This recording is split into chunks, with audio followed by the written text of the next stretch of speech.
Hello students, I welcome you all in this digital lecture series organized by Bajaj College of Science, Patna. I am Nisha Satone, working as an assistant professor at Department of Microbiology, Bajaj College of Science, Patna.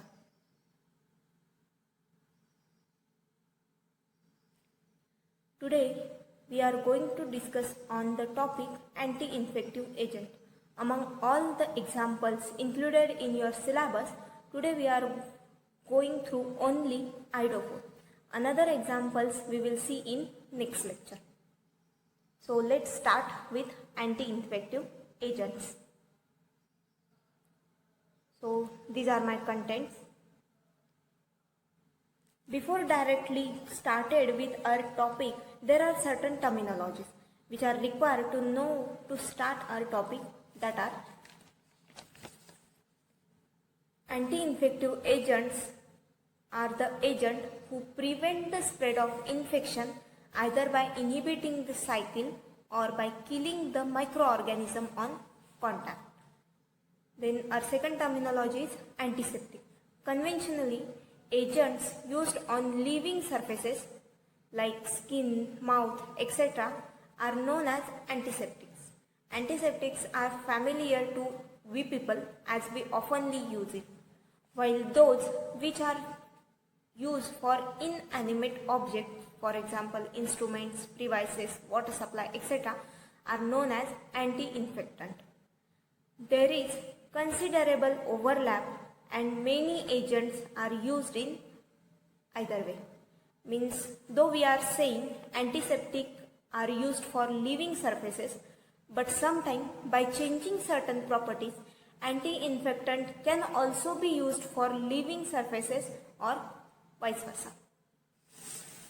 Whereas the term germicide cover both the category of drug, that is germicide is nothing but the mixture of antiseptic and anti-infectant agents. There however is difference between anti-infectant and sterilization, as sterilization is complete killing of the all forms of microorganism. Please remember this phenomenon that sterilization is complete killing of all forms of microorganism, whereas anti-infectant refers to reduction in the number of viable pathogens, microbes, to the level that they do not pose a risk of individual with a normal host defense. Thus, in ordinary uses, anti-infectant do not eliminate all the organisms. This is the general concept of anti-infective agents and introductory part of anti-infective agents. Then there are certain qualities which must have to followed by anti-infective agents that are known as good quality of anti-infective agent. These are as follows: that anti-infectant must be chemically stable, then it should be cheap in cost, it must be non-stainable with agreeable color and odor, it must be cidal but not merely static, but it should have to possess the quality to destroy spores as well.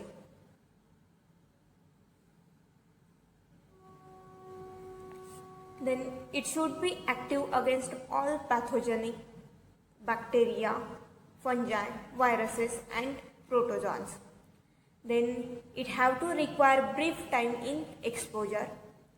Then it must be possess the ability to spread through organic films and enter fold and cerevisices. For example, if you get any type of cut at your body or certain injury where you are going to apply anti-infective agent, it must have to enter in that cut to reduce all the microbes present there which may cause any other type of infection in future.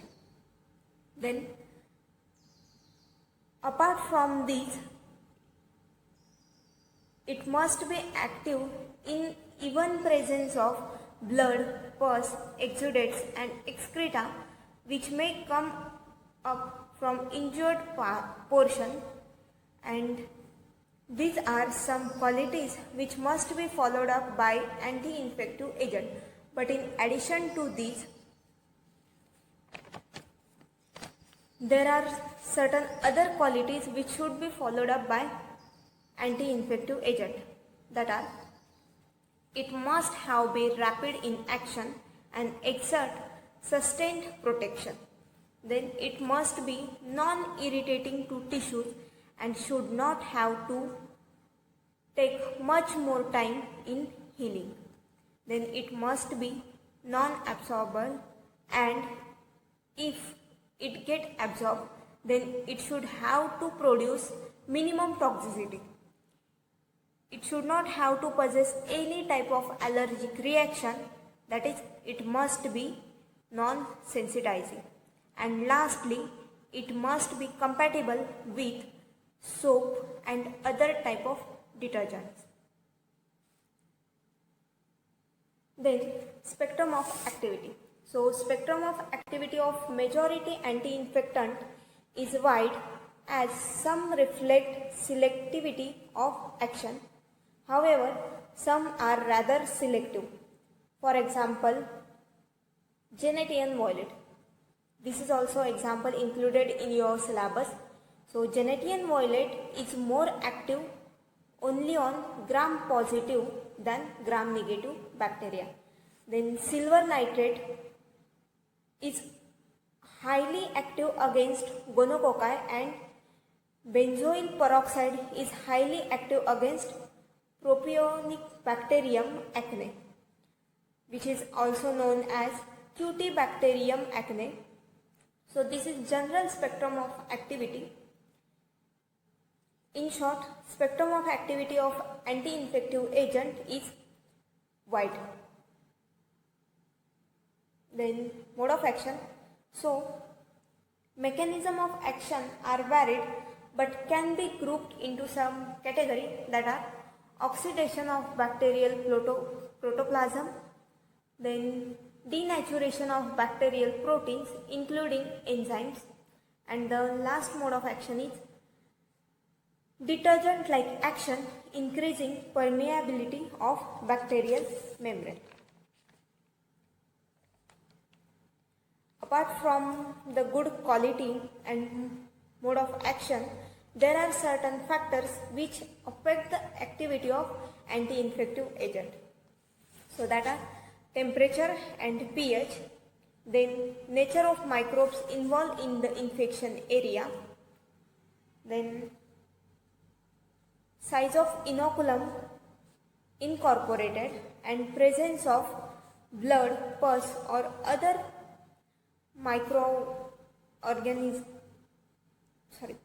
presence of blood, pus or other organic matter present at infected portion may affect the ability, and period of contact with microorganism can also affect the activity of anti-infective agents. So this is all about anti-infective agents in general. Up till this, from starting, everything will be same in case of general aspect or introductory part, and from here example will become more specific in their action, uses and side effect, etc. So let's start with our first example, that is iodophor. So iodophor, also known as povidone iodine. Iodine is well-known antiseptic and is used medically as a tincture or as an iodophor, which is an organic compound that incorporate iodine in such a way that iodine is slowly released from the organic molecule during a chemical reaction. The advantage of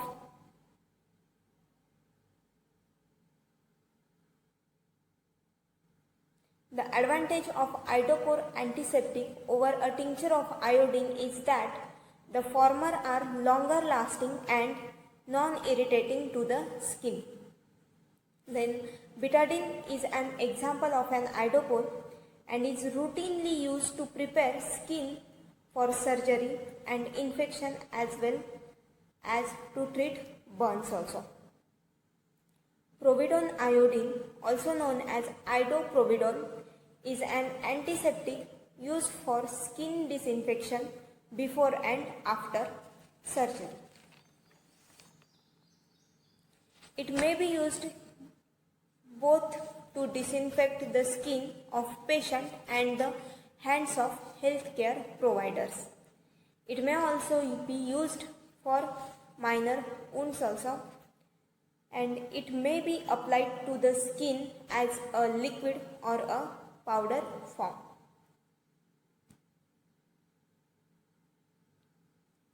Let's come to the history of providone iodine.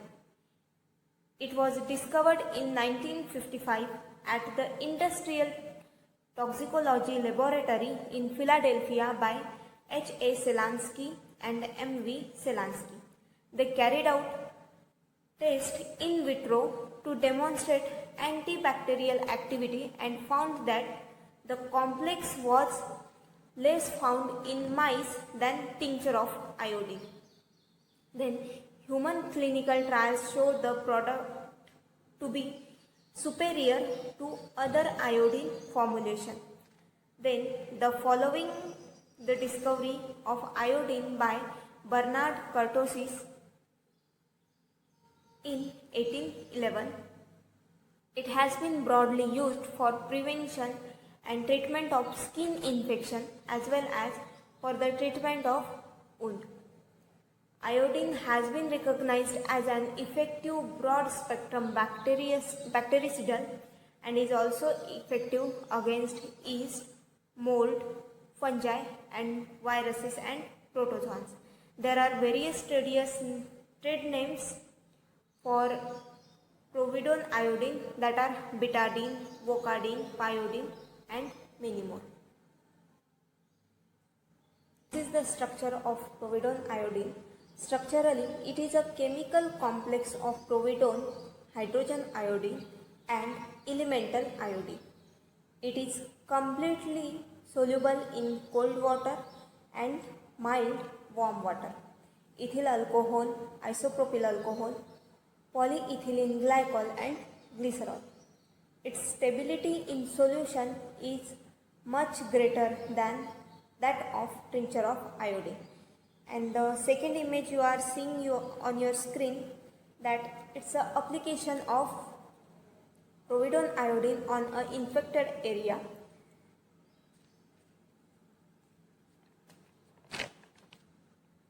Iodophores are most effective in an acidic medium at pH 2 to pH 5, but are effective up to pH 7 also.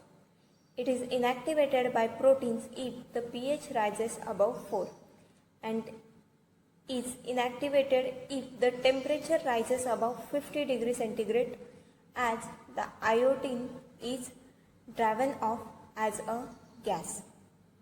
The optimum concentration is 200 mg per ml free iodine with a contact time of 2 minutes and 100 mg per ml free iodine for cleaned and dried equipment.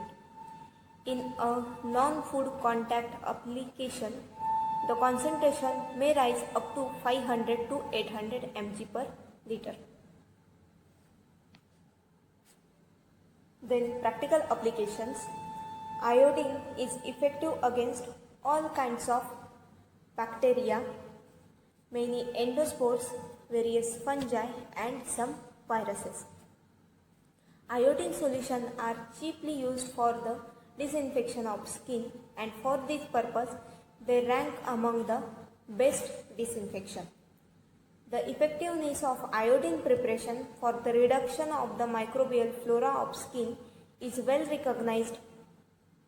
Then iodine preparation are effective for other purposes such as disinfection of water, disinfection of air by using iodine in vapor form, and sanitization of food utensils. So, mode of action of iodophore is 1. Propose the mechanism for activity of iodine is that it combines with the amino acid tyrosine, which is a common component of many enzymes and other cellular proteins. As a result, microbial protein function is inhibited.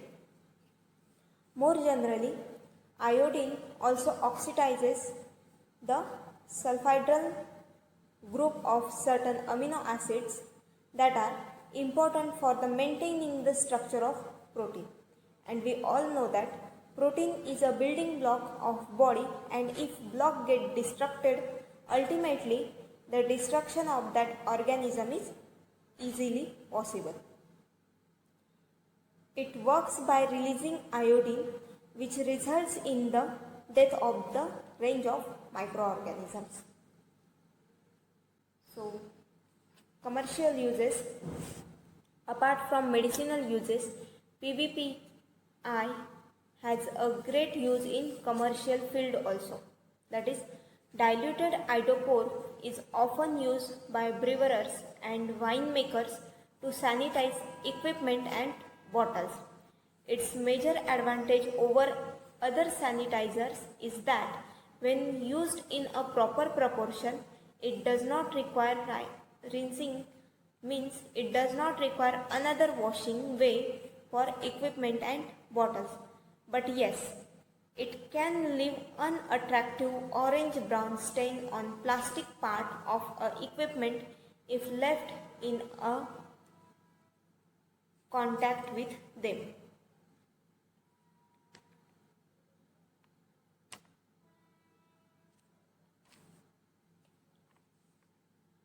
Then it is often supplied in different concentration and is further diluted with water before use. The label will advise the appropriate dilution ratio, commonly 1:1000 or 1:100. The equipment to be sanitized should be thoroughly clean and left in contact with the solution for at least 2 minutes. Diluted iodophore is used extensively in the dairy industry. Then human toxicity. Recent findings show that, which is based on the review of available toxicology data from US EPA, has concluded that iodine and iodophore complexes are of very low toxicity by the oral, dermal and inhalation route of exposure. Then medicinal use on eye, it show great medicinal use in case of eye, that a buffered PVPI solution of 2% 5 concentration can be used for prevention of neonatal conjunctivitis, and especially if it is caused by Neisseria gonorrhoeae or Chlamydia trachomatis. It is also efficient against fungi and viruses including HIV and herpes simplex virus. Then in case of pleural disease, it is used in contradictions are the condition where use of particular medicine or particular cream is restricted. Sometimes physician suggest you not use particular medicine in a case of. So such cases are involved in use of povidone iodine also. That cases are PVPI is contradicted in patient with hyperthyroidism, that is overactive thyroid gland and other diseases of the thyroid after treatment with radioiodine, and in patients with dermatitis hyperformis. So in case of hyperthyroidism, use of povidone iodine is banned. Then side effects, it shows certain side effects The sanitization rate to product is 0.7%. Then side effect include skin irritation also. If it used on a large wound, kidney problems or high blood sodium and metabolic acidosis may occur. It is not recommended in a people who are less than 32 weeks pregnant or taking lithium. Then frequent use is not recommended in a people with thyroid problems. So these are my references for the topic. If you guys wish to go in detail, please go through these references. Then as we deal with only iodophor, but in your syllabus there are total 4 examples as an anti-infective agents. Remaining are benzalkonium chloride, gential violet and mercury compound. These 3 we will see in next lecture. Till then, stay home, stay safe.